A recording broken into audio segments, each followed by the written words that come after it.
বিসমিল্লাহির রহমানির রহিম। আসসালামু আলাইকুম। 3 স্টার কুকিংস থেকে আজকে রেসিপি নিয়ে আসলাম ডিম পেঁয়াজু পিঠা। এই পিঠাটা দুরন্ত মজাদার, ঝাল মিষ্টি। তো এই পিঠাটা কিন্তু অনেক মজা, ফ্লেভারটা অনেক দারুণ হয়। তো এই যে দেখুন, এটা আমার ডিম পেঁয়াজু পিঠা, ঝাল মিষ্টি। তো এখন আমি মূল রেসিপিতে চলে যাব। এই যে এখানে দেখুন, আমি নিয়ে নিচ্ছি পরিমাণ মতো সম্পূর্ণ উপকরণগুলি নিয়ে নিচ্ছি দেখুন। এই যে এখন আমি এখানে একটি বড় মিক্সিং বোল নিলাম, নিয়ে এখানে 3 কাপ সুজি দিয়ে দিলাম, চালের গুঁড়া। তো এখানে দিয়ে দিলাম আটা, চালের গুঁড়া আর আটা আমি একসাথে মিক্স করে নিলাম। আর এখানে দিয়ে দিলাম 1 টেবিল চামচ বড় মেজারমেন্ট কাপের 1 কাপ চিনি। আর দিয়ে দিলাম পেঁয়াজ কুচি, কাঁচামরিচ কুচি। তো এই যে দেখুন, ধনিয়া পাতা কুচি, স্বাদ মতো লবণ। এগুলা সম্পূর্ণ উপকরণ একসাথে নিয়ে 2টা ডিম ভেঙে দিলাম।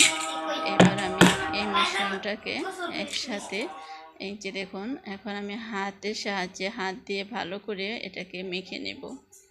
এই যে দেখুন, এটা কিন্তু আমি হাত দিয়ে মেখে নিচ্ছি। তো এটাকে সুন্দর করে ময়ন করে মেখে নিতে হবে। আর এখানে কিন্তু পানি দিতে হবে। এই যে আমি পানিটা নিয়ে নিচ্ছি, পানিটা কোনো মাপঝোপ করে নিয়ে নিই। তো পানিটা আপনারা আপনাদের পরিমাণ মতো দিয়ে নেবেন।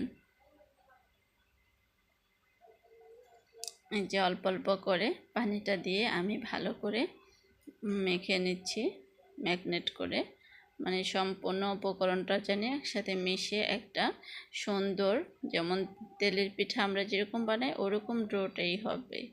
তেলের পিঠাই তো এটা, তেলের পিঠা, এটা ঝাল মিষ্টি পিঠা। তো এই যে দেখুন, আমি কিন্তু সম্পূর্ণ ব্যাটারটা সুন্দর করে মেখে নিচ্ছি। তো মনে হইতেছে আমার এখানে আর একটু পানি লাগবে, তার জন্য আমি আরও একটু পানি অ্যাড করে দিলাম। তো আপনারাও আপনাদের পরিমাণ মতো যে ব্যাটারটা বানিয়ে নেবেন। যে আমি দেখিয়ে দেব কতটুকু পানি, মানে কীরকম এটা ড্রো হয়। এই যে দেখুন, দেখতেই পাচ্ছেন যে কীরকম হয়েছে। মানে আপনারা তেলের পিঠা বানান যেরকম ওরকমই। আর যারা বানাতে পারেন না তারা কিন্তু ফলো করবেন এই ভিডিওটা, তাহলে আপনারা ঝাল মিষ্টি ডিম পেঁয়াজু পিঠাটা বানাতে পারবেন। এটা কিন্তু একটা আনকমন পিঠা। এই পিঠাটা খেতে দুর্দান্ত মজা, মানে এই পিঠাটা কিন্তু অনেক স্বাদ, অনেক মজা। তো এই যে আমি এটাকে একটু রেস্টে রেখে দিলাম। আর এখানে একটা চুলায় প্যান বসিয়ে দিয়েছি। তো এই যে এখন আমি এখানে তেল দিয়ে দিব, পরিমাণ মতো তেলটা দিয়ে দিব।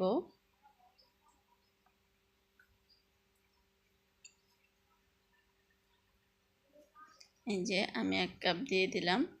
দেখুন, ডিম পেঁয়াজু পিঠাটা কিন্তু এরকমই হয়। আর এই পিঠাটা কিন্তু একটু তেলের পিঠাতে সামান্য একটু পাতলা হবে।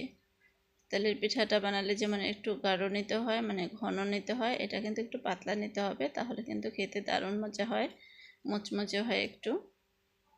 তো এই যে আমি আরেকটা ভেজে দেখিয়ে দিচ্ছি আপনাদের যে কত সুন্দর ফুলকো ফুলকো হয়ে যায়। তো এই যে দেখুন, দুনিয়ার সবচেয়ে মজাদার এই পিঠাটা কিন্তু দারুণ টেস্ট। এই যে এটাকে আমি উল্টিয়ে পাল্টিয়ে ভেজে নিচ্ছি। এই যে আমার সম্পূর্ণ পিঠাগুলি ভাজা হয়ে গেছে। এটা কিন্তু ঝাল মিষ্টি পিঠা, একটু ঝাল লাগবে, একটু মিষ্টি লাগবে। যেহেতু এখানে আমি কাঁচামরিচ, পেঁয়াজ, মানে একটা পেঁয়াজু বানাতে যা যা লাগে সম্পূর্ণটাই দিয়েছি, তার জন্য এটা ডিম পেঁয়াজু পিঠা। তার জন্য কিন্তু এটা দুর্দান্ত মজা লাগে। ডিম পেঁয়াজু পিঠা মানে ডিম দিয়েও দিয়েছি তার জন্য। তো আমার ভিডিওটি যদি ভালো লাগে অবশ্যই সাবস্ক্রাইব করবেন।